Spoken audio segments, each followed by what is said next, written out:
En el aire de Radio Uruguay, inventamos entre todos la máquina de pensar. Acompáñenos en un viaje a través de los universos que vibran dentro de los libros. Bienvenidos al corazón de las palabras, la máquina de pensar. Conduce Pablo Silva Olazábal. Produce Gustavo Germán. Auspicia Biblioteca Nacional. La máquina de pensar.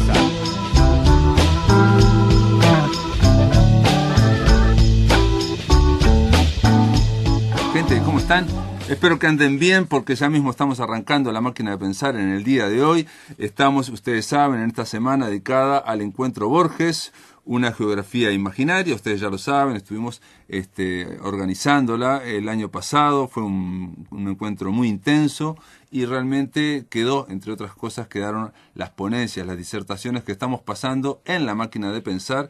Y nada, seguimos con la segunda mesa, digamos, de aquel encuentro sobre Borges. En este caso vamos a oír la ponencia de Álvaro Auchain. Ustedes ya lo conocen, es un hombre muy conocido, dramaturgo, director teatral, empresario de comunicación. Él participó, le hicimos la invitación para que contara el proceso, digamos, de lo que fue la obra de teatro que dirigió, La memoria de Borges. Y bueno, así tituló su ponencia: Borges, Burel y Jones en el eterno retorno. Bueno, un gusto estar aquí y principalmente un honor estar aquí. Yo cuando me dijeron que me tocaba con mi maestra, sí, no te tapes porque es así, mi maestra Lisa Bloch de Bear, la verdad que fue una gran emoción. Yo creo que si he hecho lo que he hecho, que ha mencionado Pablo, ha sido en buena parte debido a esa semilla del amor a la sabiduría que me legó esta maravillosa señora que tenemos aquí al lado. Bueno, está. Lo que me parecía interesante, bueno, yo puedo ser un poco heterodoxo en este encuentro, porque más que desde un conocimiento exhaustivo de la obra de este gran escritor, yo puedo hablar desde una vivencia creativa. Un escritor a quien amé desde siempre y con el cual me sentí unido inesperadamente porque un día Hugo Burel me escribió un mail diciendo: che, Álvaro, mirá, yo escribí una obra que se llama La memoria de Borges sobre este escritor y él es un unipersonal que va a interpretar Roberto Jones. ¿Te interesa dirigirla? Entonces, si te parece interesante, yo te mando para que la leas. Y ahí yo le dije: bueno, no me mandes absolutamente nada, porque una obra sobre Borges, que escribe Burel y que está Jones, yo obviamente la voy a dirigir, sea como sea. Y así fue, y fue una de las experiencias artísticas, la verdad que más importantes de mi vida. Y me parece interesante ya irlo vinculando e ir justificando el título que yo les propongo de esta intervención, justamente por el lado del tiempo, porque el proceso de ese espectáculo tiene mucho que ver con el enigma, con el misterio, con la magia del tiempo en toda la literatura de Borges.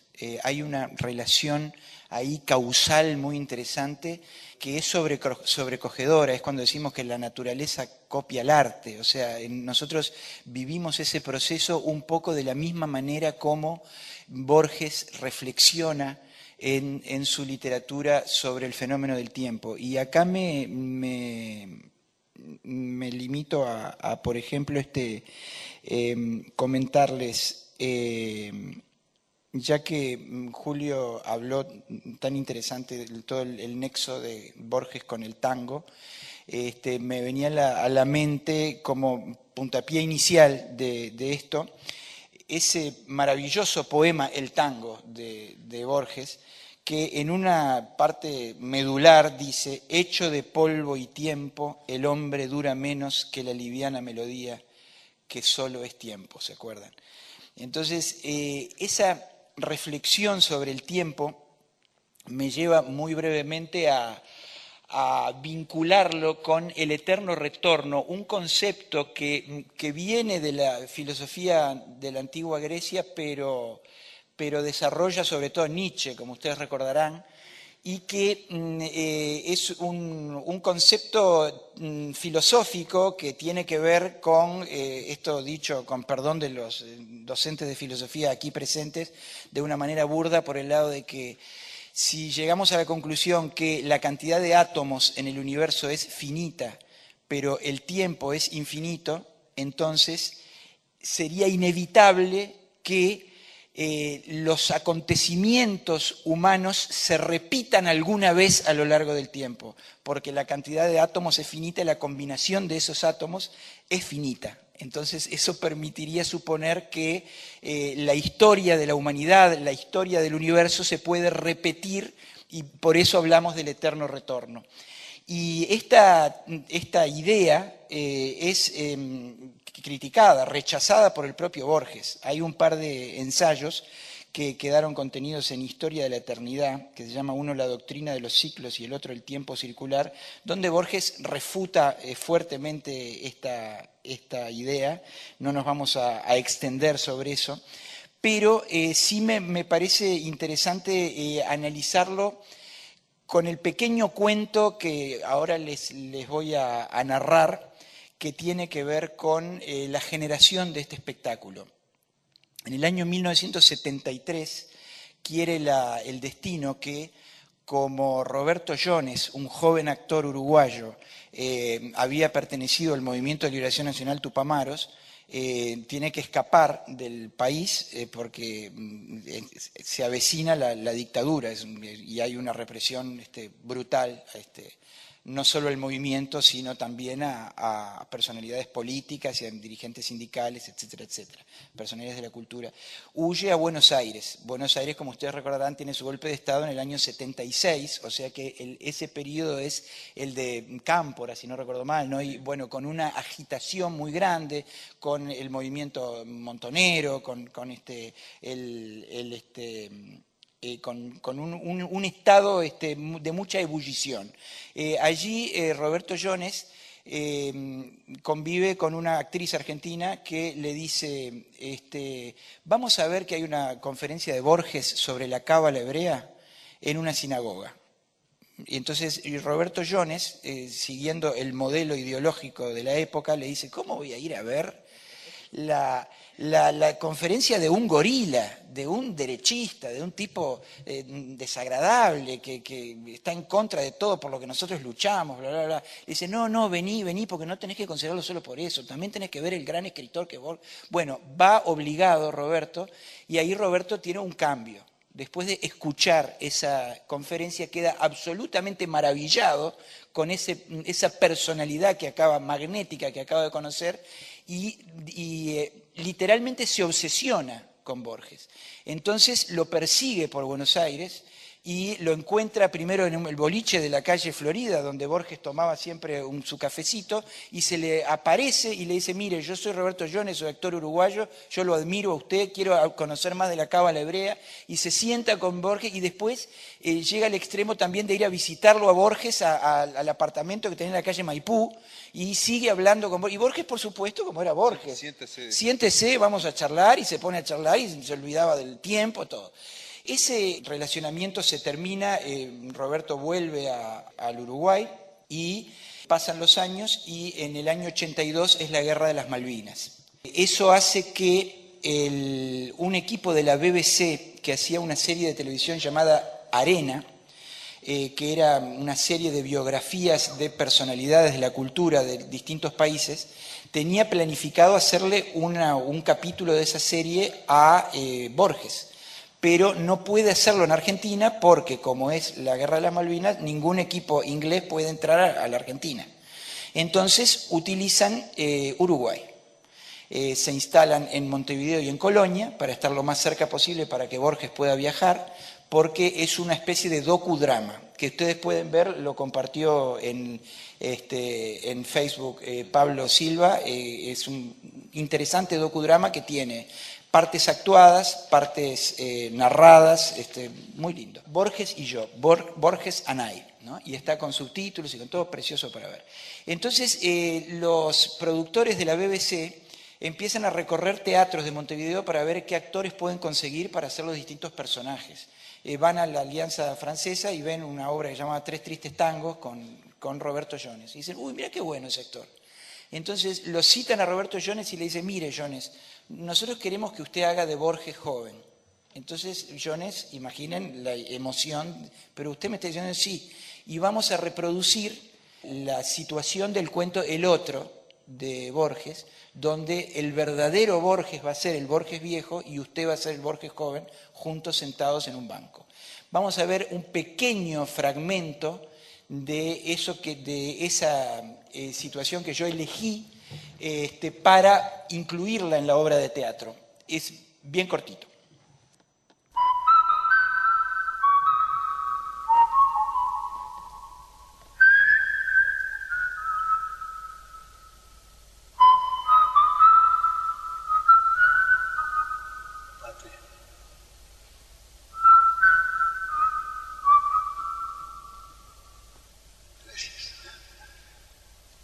Silbido de la patria. Desde luego, sí. Yo estoy ahora a la orilla del Ródano. Sí, me parece que sé lo que usted quiere decir. ¿Sí? Sí, y yo estoy a orilla del Charles. Sí, del río Charles, que separa a Boston de Cambridge, ¿no? ¿Cómo? Y sin embargo nos hemos encontrado. ¿Cómo? Carlos, yo escribí ese cuento hace tiempo, yo no recuerdo cómo sigue.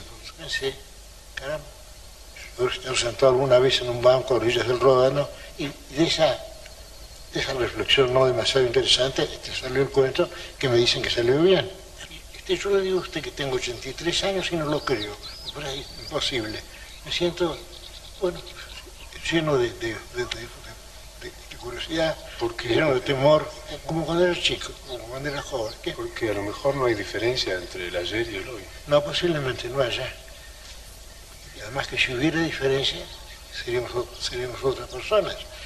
Tiene que haber algo esencial que perdura en nosotros y que se da cuenta, bueno, que hace que esos recuerdos que yo tuve de Ginebra sean míos, no sé, de usted, por ejemplo. Claro. ¿Cómo será el mundo? El mundo suyo. Este mundo que yo tengo ahora. Vean ustedes, en este video que eran charlas absolutamente improvisadas, el director les decía, Jones, usted háblele, pero ¿de qué le hablo? No sé, háblele lo que quiera. Nosotros nos ponemos y le robamos imágenes, que ni siquiera Borges se dé cuenta que lo estamos filmando.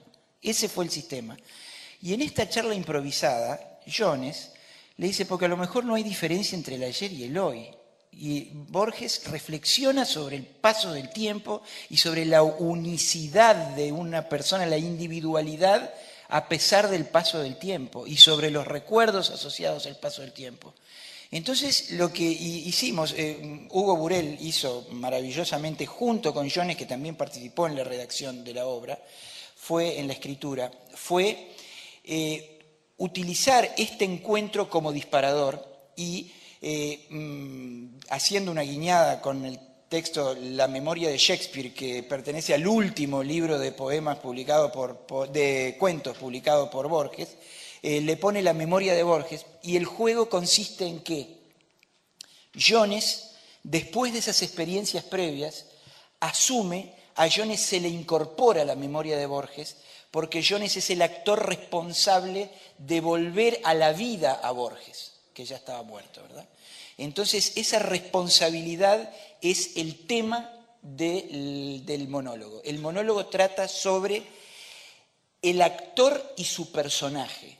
¿Cuánto permite un actor que un personaje viva?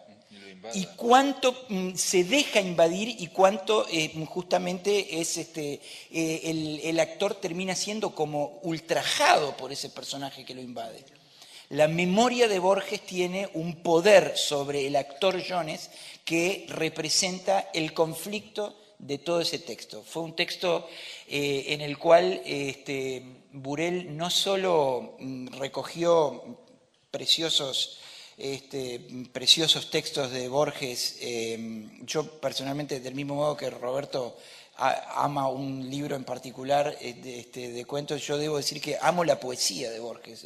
Yo con la poesía de Borges me puede totalmente, y bueno, a lo largo de la obra se derraman muchos poemas preciosos, Pero lo interesante es cómo esta reflexión sobre el tiempo, sobre la posibilidad de recobrar el tiempo, sobre la posibilidad de un eventual eterno retorno, se ve finalmente simbolizada en un actor que unos 20 años después de la muerte de Borges, vuelve a hacer vivir a Borges. Borges revive en ese actor y ese actor vuelve a vivir el impacto emocional de haber compartido el pasado con Borges. Entonces, en el contexto de esta obra también se levanta un poco la imagen que surge de las entrevistas de Borges. A Borges le encantaba, como ya se ha dicho, épater le bourgeois en muchos aspectos, era muy transgresor en sus declaraciones, jugaba con eso. Y es muy destacable, por ejemplo, en un momento como el de hoy en Uruguay, que lamentablemente es muy posible que mañana haya un muerto en el Estadio Centenario de Montevideo. Es muy posible que haya un muerto y todos los uruguayos lo sabemos y todos nos estamos haciendo los tontos. Bueno, en esa obra se recogen las opiniones altamente críticas de Borges con la estupidización y la masificación del fútbol profesional que él sufrió en toda la etapa del Mundial de 1978, cuando poco menos que en una dictadura atroz, Argentina estaba toda feliz porque se había ganado un Mundial en el mismo momento en que se estaban cometiendo los peores crímenes de lesa humanidad, que él fue el primero en combatir. Y también la oposición de Borges al peronismo, una oposición que significó, entre otras cosas, que hasta en la época que nosotros hacíamos la obra, nunca pudimos llegar a Buenos Aires a hacer esta obra. Hay una anécdota en la obra muy divertida que Borges cuenta en Boca de Jones que, como a él le decían gorila todo el tiempo, por eso decidió irse a morir a Ginebra. Y entonces, ¿por qué? Le dice, por nostalgia, le dice Jones. Es un diálogo de Jones y Borges. No, para que los peronistas no me enterraran en el zoológico, ¿no? Que parece que es un comentario real de Borges. En suma, lo que quiero destacar es cómo el propio Borges, en un texto precioso que está en el libro El jardín de senderos que se bifurcan, las ruinas circulares, de alguna manera cuenta esto mismo, esta posibilidad de que un actor reviva a una persona que no existe, que le dé vida a una persona que no existe, y el texto, voy a sacarlo de acá que es más claro y con esto cierro. En un momento el protagonista de las ruinas circulares dice: no ser un hombre, ser la proyección del sueño de otro hombre. Qué humillación incomparable, qué vértigo. Y el cuento termina diciendo, este tipo que se dedicó a imaginar la existencia de otro hombre y que le dio vida desde la nada, o sea, a una persona inmaterial que es nada más que un sueño, en las dos líneas finales del cuento dice: caminó contra los jirones de fuego. Estos no mordieron su carne, estos lo acariciaron y lo inundaron sin calor y sin combustión. Con alivio, con humillación, con terror, comprendió que él también era una apariencia, que otro estaba soñándolo. La unidad entre esto que el propio Borges escribió y lo que nosotros hicimos soñando a un Borges que es más verdadero que lo real, es también de una magia increíble que explica lo maravilloso que es este asunto de la creación y del arte en que todos estamos embarcados. En el aire de Radio Uruguay, La Máquina de Pensar.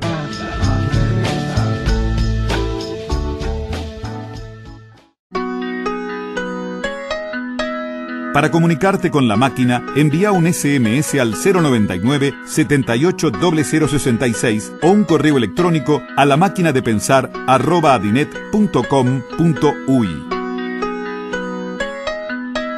Si querés volver a escuchar charlas, entrevistas o columnas, ingresa a piensamáquina.blogspot.com y bienvenido al corazón de las palabras.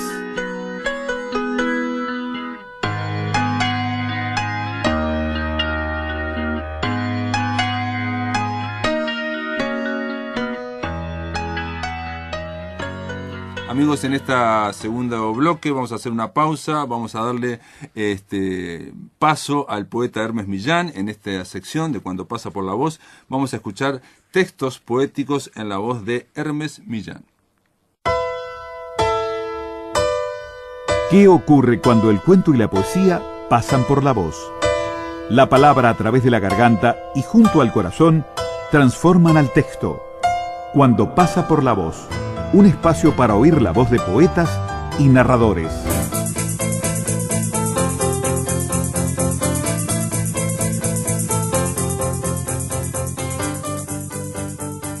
Voy a leer primero unos poemas de una serie que se llama El Tango de MJ. Son una serie de poemas dedicados a Michael Jackson, o a un personaje de ficción que de alguna manera es Michael Jackson. MJ recorría el horizonte de La Habana, con el hombro derecho levantaba el malecón y una mujer se resbalaba por la pendiente, perdiendo en el evento su turbante rojo. Con el hombro izquierdo desacomodaba la calle Monte y las uñas y las ruinas de un balcón se descolgaban entre sábanas blancas. Como faltaba música, probó con sus manos, sobre el vidrio de una mesa, meñique, pulgar, índice, dos de pulgar nuevamente, índice, meñique, índice, pulgar arrastrado como sobre el traste de una guitarra, meñique en redondo, índice en dos tiempos, pulgar como tromba de tambor. MJ discutía con un funcionario que le reprochaba quebrar la rutina de la tarde con sus caderas forradas de raso amarillo. El funcionario repetía: el hombre nuevo, che, che, che, y MJ, entre ronroneos, apenas contestaba: la música de siempre, cha, cha, cha. Poema 7 del Tango de MJ. MJ se desnudaba frente a la cama, donde ella estaba como si no estuviera. Estar en este caso incluye el moldeamiento que los cuerpos dejan en colchones y cobijas, los restos de ADN y la sensación de presencia de los miembros amputados, que habitualmente persiste por lo menos 2 años. MJ se desnudaba traje a traje, como si fuera un gato que juega con las vidas de las que dispone, o la leyenda atribuye a su condición de gato, una vida en trajes de lentejuelas amarillas, otra vida en chaquetas grabadas en la espalda, la tercera en camisas de seda caoba, una vida en pantalones de tiro mediano, una vida en botines y medias blancas, una sexta en tapados de frágil cuero, la séptima vida en ensayos y desmayos repetidos al borde de un abismo llamado padre. Cada vida que se quitaba empezaba por una manga, luego la cabeza en inclinación precisa, luego la otra manga, para al final darle al pie el protagonismo merecido, al pie de apoyo primero, que mientras tanto no apoyaría nada, luego al otro pie, y es ese gesto justamente el que daría su despojamiento, el aire poético que todo bailarín rescata, la metáfora que el aire alimenta a media tarde. Mientras en la cama ella estaba como si no estuviera, siendo tapada sin atinar reacciones por cada vida que MJ arrojaba sobre su espacio vacío, la cabeza entre telas de satén lustroso, los pechos sosteniendo sedas chinas, el sexo convertido en una tienda de ropa usada. Poema 4 del Tango de Michael Jackson. Si yo supiera bailar, pensaba MJ, mientras bailaba y bailaba, barajando su cuerpo, si yo supiera bailar, se repetía, le haría un hijo a cada mujer con la que un tango me cruzara, 2 hijos si fuera una milonga, 3 hijos si acaso un chamamé, 4 hijos si de un vals de Viena se tratara. Por aquello de que el inconsciente no conoce de cifras, 5 hijos y un paso gregoriano, 6 y una cumbia villera, 7 si un arco corrido, 8 si Adelita, 9 si María Sabina, 10 si María Fumasa. Si yo supiera bailar, pensaba MJ, no andaría por el mundo corrigiendo mi cara hasta parecerme un día a un hijo de mí mismo. Poema 6. MJ derrumbaba muros todos los días, muros que dividían la orientalidad de una pena y la occidentalidad de un olvido, un padre al este del muro, un hermano al oeste de la cerrazón. Algunas veces el polvo escupido por la piedra malherida trepaba por la nariz como protozoarios enharinados. Otras veces las astillas de la piedra enhebraban los guantes como hilos de plata de 2000 quilates. MJ derrumbaba muros afirmados en el viento, sujetados más del aire que de la tierra, muros flameantes en el sentido de llamas, de flamas, que el tiempo no hacía otra cosa que encender más y más. MJ se movía entre el polvo sagrado que se acomodaba en su cintura como un anillo de Saturno. Bailaba el hula hula con el polvo, congregado por una fuerza que nadie entendía, la parte más ancha cerca de una cadera, la parte angosta en la proximidad de la mano opuesta, y al rato cadera y manos opuestas, cerca y lejos del aro de Saturno. MJ derrumbaba muros, porque no hay cosa que ejercite más un cuerpo que se sabe nacido para el asunto de bailar. Es más, podría decirse que un bailarín que no derrumba muros es como un espía pidiendo amigos en Facebook. El poema 9 del tango de MJ. La mujer estaba al pie del avión, o subía por la escalerilla, o caminaba por el tubo de hule arrastrando la maleta, o volvía a llegar al aeropuerto una y otra vez y a recorrer el tubo y a sentarse en el asiento y a llorar al tiempo del crack metálico del cinturón y a mirar el avión desde el pie de la escalerilla y a mostrar su pasaporte y a sentarse junto a la ventana y a marcar un mensaje en su celular.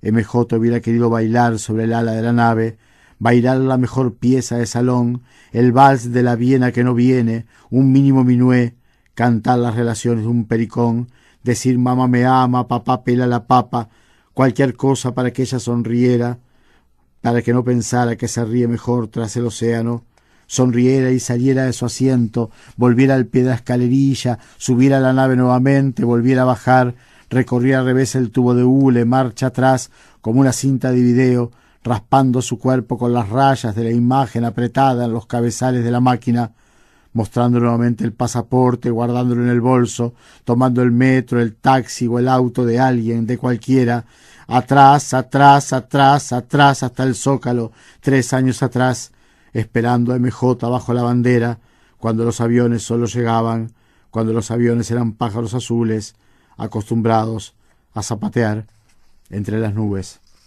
Y el último que voy a leer de esta serie es el 13 del tango de MJ. MJ buscaba a su padre, a sus hermanos, buscaba baldosa sobre la que su padre había bailado un tango, el marco de la puerta donde su hermana había recostado el cuerpo, la mano en la cintura, la cadera contra la madera pintada de blanco. Buscaba la cuchara que había revuelto la sopa en un mediodía de Buenos Aires, los 2 dedos que habían dejado caer el orégano, la nariz que había esnifado el olor del estofado.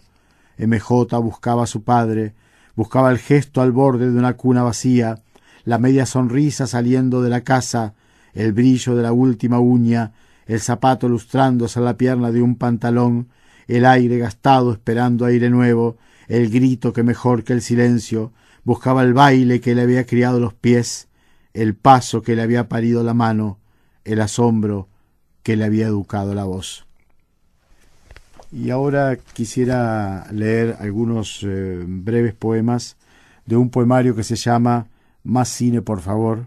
Es un poemario de separación, de desarraigo, de ruptura, y es un libro que viene con estos poemas, algunas fotos de películas y algunas citas de directores. Poema 3. En las películas, las mujeres se suben a un taxi blanco y verde y arrancan por Reforma rumbo a la zona rosa. En las películas, las mujeres se dan vuelta y, recortadas por el vidrio trasero del taxi, saludan con la mano como ángeles caídos, y acaso se les humedece la mirada. En las películas, los hombres se quedan parados en una esquina de Paseo de Reforma, también saludan con la mano, y el alma les estalla sin remedio. 5. En las películas, los hombres llegan a su casa, ponen en la tele un partido cualquiera, driblean con los ojos barreras y espantos y se hacen apenas una quesadilla. En las películas, las mujeres llegan a sus casas, ponen agua para un té de limón, revisan los correos de amigos y pretendientes y se tiran a leer a la cama. En las películas suena un teléfono y uno de los dos no responde. 8. En las películas, los correos electrónicos sustituyen el querido por el nombre propio, el besos por abrazos, el toda la vida por el que termines bien el día, el contéstame ya por el te escribo en cuanto pueda, los puntos suspensivos por puntos y comas. En las películas existe una gramática del alejamiento. 10. En las películas, los hombres regresan a su casa luego de las 10 horas de silabeos, se quitan la camisa y los pantalones y deambulan semidesnudos por la casa. En las películas, los hombres husmean el ordenador como perros hambrientos de palabras. 13. En las películas, las parejas para despedirse viajan y se encuentran en Madrid, toman cerveza y comen bocadillos de tortilla, leen poemas en la Plaza España, se asoman al templo de Devot. En las películas, las parejas para despedirse inventan una ciudad a su medida, la extienden desde la cama hasta los parques, la recogen cuando llega el mediodía, la abren en los cines por la tarde, la sirven con tapas a la noche. En las películas, las parejas para despedirse habitan un Madrid imaginario. 18. En las películas, los autos adquieren vida propia, buscan temas de Louis Liat y con ellos empaquetan el aire, eligen brisas de entre las caricias disponibles y las ponen a disposición de las avenidas, acotan pensamientos desde las bisagras de sus puertas, ronronean la intimidad de un cuerpo en el asiento. En las películas, los hombres quisieran ser camioneros para escribir un nombre en los guardabarros traseros de sus autos. 19. En las películas, las mujeres bordan el aire con silencios, hilan de rojo el aire de los escritorios, escribiendo desnudas sobre historias ajenas, pespuntean de azul desde el lavarropa al microondas un pequeño camino de pasos japoneses, hacen punto cruz con hilo verde para unir un cuerpo de fantasmas sucesivos.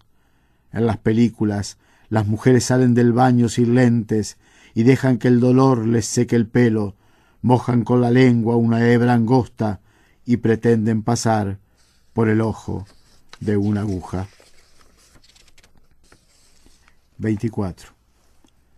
En las películas, las mujeres envían fotos de a una, de a dos, de a tres, lucis destacando el perfil de los edificios, postres uruguayos fuera de foco, gente vista desde un tercer piso, un hombre en el metro del Retiro, jamones colgados como espadas, florcitas al costado de una fuente, alcantarillados del Ayuntamiento de Madrid. En las películas, en los monitores de las computadoras, las fotos se abren como girasoles, buscando la luz de una mirada. Y la última de esta serie, poema 25. En las películas, los hombres y las mujeres se entrenan para el olvido, se levantan a horas prematuras y le piden al músculo un esfuerzo, respiran desde el fondo del aliento como quien sube un balde de un aljibe, se ponen abrigadas sudaderas para que reviente el contorno de los poros. En las películas, los hombres y las mujeres se convierten en atletas del silencio, golpean en el punching ball del no me acuerdo, hasta que les sangran sanamente los nudillos.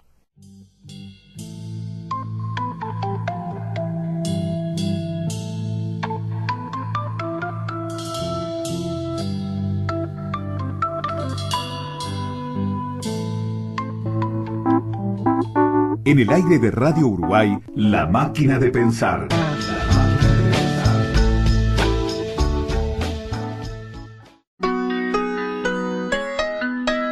Para comunicarte con La Máquina, envía un SMS al 099 78 0066 o un correo electrónico a lamaquinadepensar@adinet.com.uy.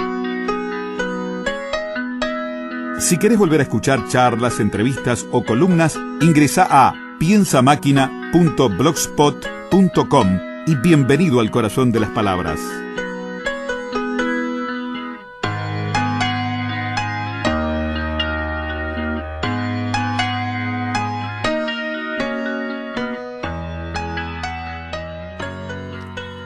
En la tercera parte, amigos del programa, vamos a seguir escuchando ponencias, en este caso de la primera mesa. Ella fue la primera en hablar en el encuentro Borges. Verónica Dauria, ustedes la conocen, es escritora, licenciada en letras, es docente de la Facultad de Humanidades y participó con una ponencia titulada Borges y el mapa invertido de Torres García. Muchas gracias. Quería agradecer al Departamento de Cultura por la invitación y a Pablo en particular por invitarme aquí. Y es un placer realmente estar aquí. Es un lugar muy bonito y no lo conocía de antes. Es mi primera vez. Yo lo que quiero aclarar es que yo no soy una experta en Borges, o sea, mi especialidad es la literatura inglesa, pero por ser profesora de literatura inglesa y por ser escritora cuentista, tengo una relación muy particular con Borges. Entonces lo que estoy expresando aquí más que nada es mi admiración. Dice Borges y el mapa invertido de Torres García. Dice: en los años 30 del siglo pasado, el crítico inglés Raymond Williams afirmó que al entrar en una biblioteca de la Universidad de Cambridge se encontró con tantos Shakespeares que no supo cuál elegir. Había un Shakespeare católico, un realista, un protestante, un revolucionario y todos parecían coexistir. De la misma manera puede decirse que hay innumerables Borges sobre los cuales se han escrito bibliotecas enteras y solo nos resta elegir qué Borges queremos y admiramos más.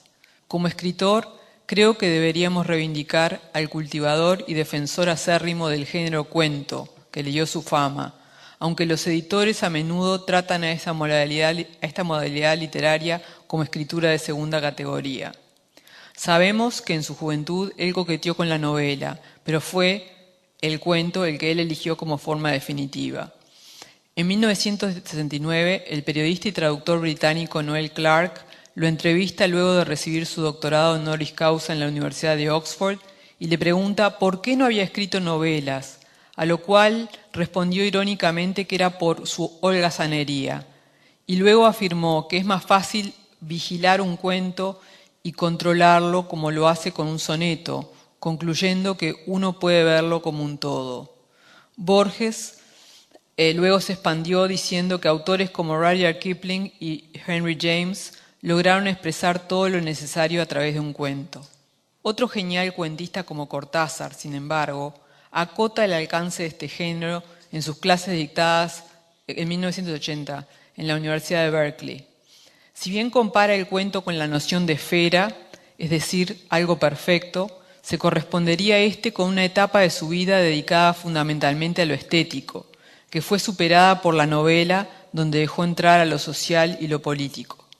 Borges resulta entonces un defensor más apasionado que logra acercar al cuento a la construcción de la poesía. Como anglófilo, elegimos al Borges que conserva un acento inglés libresco, que eso me sorprendió, la primera cosa que me sorprendió al oír a Borges hablando inglés, porque yo esperaba que sonara como Downton Abbey, los personajes de aristocráticos de Downton Abbey, y me sorprendió, placenteramente también. Acento inglés libresco y algo extraño que lo hace más entrañable y denota su extranjería. También su propio apellido suena rarísimo en boca de escritores y periodistas ingleses. Julian Barnes recordó en su propia consagración del Booker Prize cómo le fue negado el Nobel a Borges, ¿no? Su pronunciación del apellido argentino era casi ininteligible. Como intelectual, elegimos al erudito que sin haber completado su bachillerato en Suiza, obtuvo tantos doctorados y dictó clases en tantas universidades que llevaría todo un trabajo mencionarlas. Erudición movida por el placer intelectual y la curiosidad infinita, o a veces por una pasión amorosa, como la que experimentó por su prima, la novelista Nora Lang, cuyos orígenes escandinavos lo llevaron en una riquísima exploración de la poesía nórdica, sus figuras retóricas, su versificación e incluso la pronunciación de lenguas olvidadas.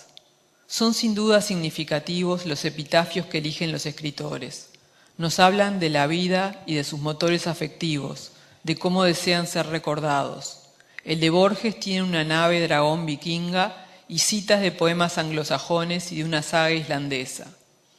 Como profesor, reivindicamos al guía que indica a sus alumnos que solo deben leer movidos por el placer y no por el prestigio de las obras literarias, y que explora autores ingleses no tan transitados o consagrados por el canon. Como escritores, junto a otros clásicos bien conocidos. Es así que reivindica a Samuel Johnson como poeta, aunque su fama haya sido la de ser el primer lexicógrafo inglés. También a William Morris o Dante Gabriel Rossetti, más conocidos por su relación con las artes plásticas. El primero, un grabador y un esteta, un filósofo, y el segundo por su vínculo con el círculo de los pintores prerrafaelitas. No digo que no sean buenos, lo que quiero decir es que no son los más transitados dentro del canon, ¿no? Su entusiasmo sobre los autores que selecciona y admira no le impiden la lucidez a la hora de emitir juicios de valor. Así, cuando nos habla de Carlyle, advierte a sus alumnos que hay en él un cierto programa del nazismo y del fascismo concebido antes del año 1870. En lo político, admiramos no al Borges que se afilió al Partido Conservador y coqueteó con las distintas dictaduras latinoamericanas, sino al que tomó conciencia de su ultranacionalismo y de su brutalidad, y en cambio convenció a Bioy Casares de poner su nombre junto a él para reclamar la aparición de los desaparecidos.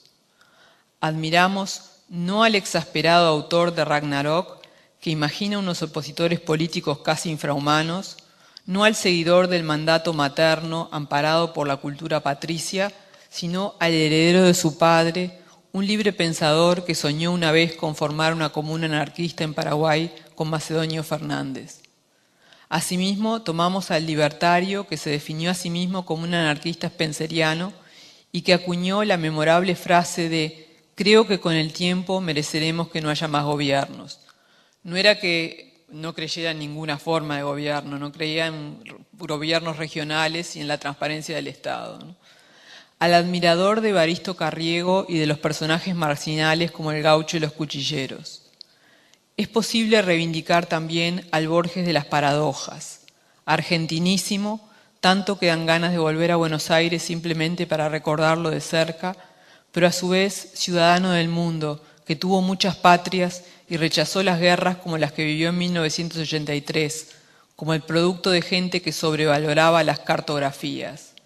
Como nos dice en el sentido poema a Juan López y John Ward, es imposible no recordar esa época, ser pacifista y no tener en cuenta sus palabras. Es probable, si bien es muy interesante su visión, que en la escritura todo ya fue diseñado quizás por los autores griegos y romanos, rechazar al Borges neoclásico, que enfatiza la imitación, y reivindicar al Borges heredero del modernismo y de las vanguardias, que dejaron en él mucho más de lo que estaba dispuesto a reconocer. Fue en realidad, y eso lo percibimos al leer detalles de su biografía, mucho más apasionado e irracional de lo que lo consideran como un mero cultor de la forma jamás verán. En una de las múltiples entrevistas con el periodista, poeta y ensayista Osvaldo Ferrari, Borges le dice a él que ¿quién sabe si la pasión es un elemento necesario de la poesía? Y afirma, refiriéndose a los poetas neoclásicos y clásicos, que lo que es verdaderamente necesario en la poesía es la emoción. Sin embargo, pese a ser parte de un soneto y de que esta forma de escritura ha sido relacionada con la matemática y por lo tanto con la racionalidad, difícil es no ver cuánto marcó el amor a un hombre que lo puede matar una guitarra, como dice el soneto 1964. Y dicho sea de paso, acá está Roberto Prato, que escribió un análisis muy exhaustivo del poema para la editorial técnica para estudiantes, ¿no? Dice, en realidad todo el poema habla de un desgarramiento que va más allá de la contención que le ofrecen al alma las palabras. Yo creo que se asemeja más a un poeta que él admiró, que fue Keats, que era un apasionado, pero que a su vez era un apasionado que tenía mucha conciencia de la forma. También debemos recordarlo como latinoamericanos por su reivindicación de que el argentino no debe dedicarse al color local, sino hablar del universo. De lo contrario, su condición de argentino sería una fatalidad o acaso una afectación o una máscara. Hay aquí ecos de ese pensamiento libérrimo que desató Rubén Darío en su manifiesto al decir que si bien su sangre tiene quizás gotas de África o de indio chorotega, sus manos son de marqués y por lo tanto hablará de princesas, de reyes, visiones de países lejanos o imposibles. Al igual que nuestro rey Reisig, quien pobló sus mundos de figuras mitológicas europeas sin haber viajado más lejos que Buenos Aires por su precaria condición física. El apóstol modernista lucha contra los condicionamientos biológicos o geográficos que atan a su escritura y a su imaginación. Borges agrega más al afirmar que nuestra tradición es toda la cultura occidental, y si bien podríamos abarcar otras culturas, la indígena, la oriental, es muy interesante su posicionamiento con respecto al mundo occidental. Dice al respecto: los argentinos, los sudamericanos en general, podemos manejar todos los temas europeos, manejarlos sin supersticiones, con una irreverencia que tiene consecuencias afortunadas. Deja a los latinoamericanos en un lugar con respecto a ese tema de observadores privilegiados que tienen cierta exterioridad que les permite esta irreverencia, de la misma manera en que está incluido, excluido el judío de la cultura occidental o el irlandés con respecto a la cultura inglesa. Para finalizar, creemos que es este Borges, con este pensamiento estético y político, el que logra esa utopía que imaginó Torres García con su mapa invertido de América. No es el realismo social, que creo que acá, no sé si en Argentina, pero que en Uruguay todavía sigue pesando. En nuestro caso, la búsqueda de un uruguayismo ramplón que reduce al absurdo el aforismo atribuido a Tolstoy de «pinta tu aldea y pintarás el mundo», no es el hilo de lugares comunes sobre el ser uruguayos o latinoamericanos lo que hará del sur nuestro norte, sino el buceo profundo, el pensamiento sin ataduras de Borges y aquellos que lo precedieron o lo siguieron por el mismo rumbo, Darío y Resig, y junto a él también Cortázar y Orenetti. Una sola excepción a esto del uruguayismo que estoy diciendo, estaba pensando en el escritor, no sé si alguien lo leyó, a Gustavo Espinosa, Carlota Podrida, que él ahí utiliza el uruguayismo, pero lo utiliza muy bien, porque hace como una exacerbación de todo lo uruguayo.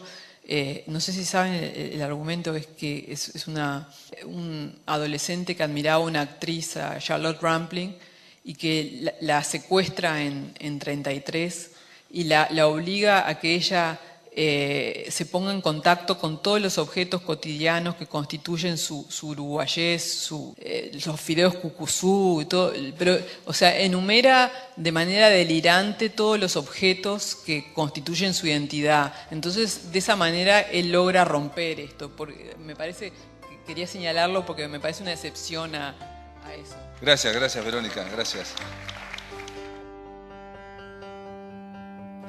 Se terminó La Máquina de Pensar, amigos. Espero que les haya interesado, espero que les haya gustado. Mañana ya viene Visión Nocturna y mañana a partir de las 19 horas estamos aquí en Radio Uruguay. Que lo pasen muy, pero muy bien.